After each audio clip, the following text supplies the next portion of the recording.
Good morning बच्चों, जय श्री राम। आज हम प्रश्नावली 1.4 से संबंधित प्रश्नावली कुछ सवाल करेंगे। तो प्रश्नावली 1.4 से संबंधित जो एक टॉपिक है अपना वास्तविक संख्याओं पर संक्रियाएं।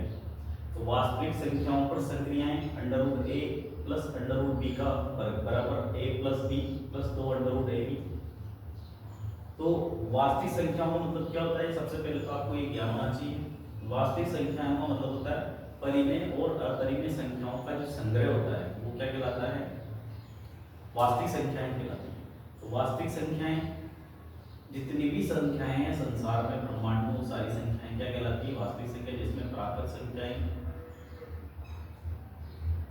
पूर्ण संख्याएं, पूर्णांक संख्याएं और परिमेय संख्याएं, अपरिमेय संख्याएं और वास्तविक संख्याएं आती है, वो सभी संख्याएं वास्तविक संख्याओं के अंतर्गत आती है।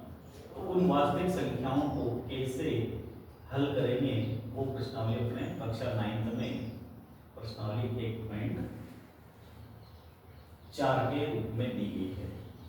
तो उसमें आपको कुछ वास्तविक संख्याओं पर संक्रियाएं का मतलब होता है जोड़ना, घटाना, गुणा करना और भाग करना। संक्रिया का मतलब है तो वही काम करेंगे। जैसे मान लो √a प्लस √b है, वर्गमूल वाली संख्याएं, वर्गमूल का चिन्ह होता है, सब कर्ण चिन्ह भी बोलते हैं इसको।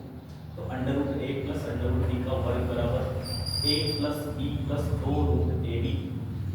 यदि वर्गमूल में a b अंदर हो, उनको अलग अलग खोल के लिख सकते हैं √a × √b।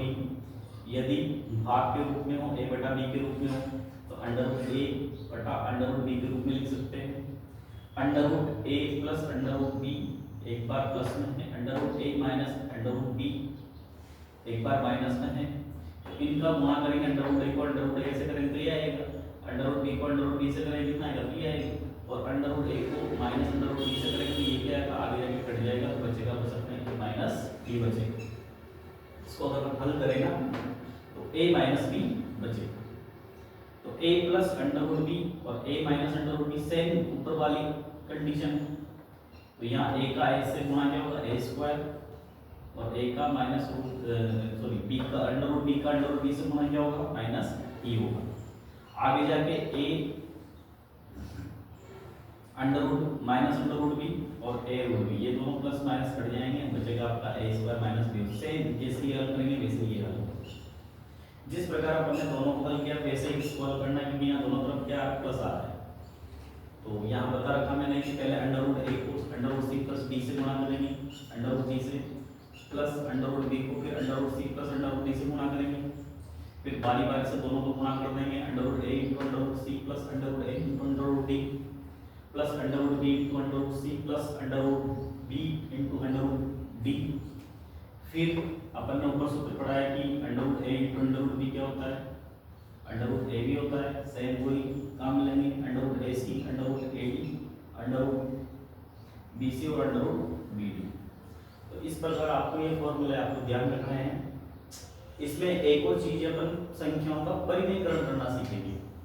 तो परिमेयकरण कैसे करते हैं वो एक सवाल आएगा, उस सवाल के माध्यम से अपन सीखेंगे परिमेयकरण कैसे करेंगे। ठीक है बच्चों, आप इन चीज़ों को नोट कर सकते हो और इसको नोट कीजिए।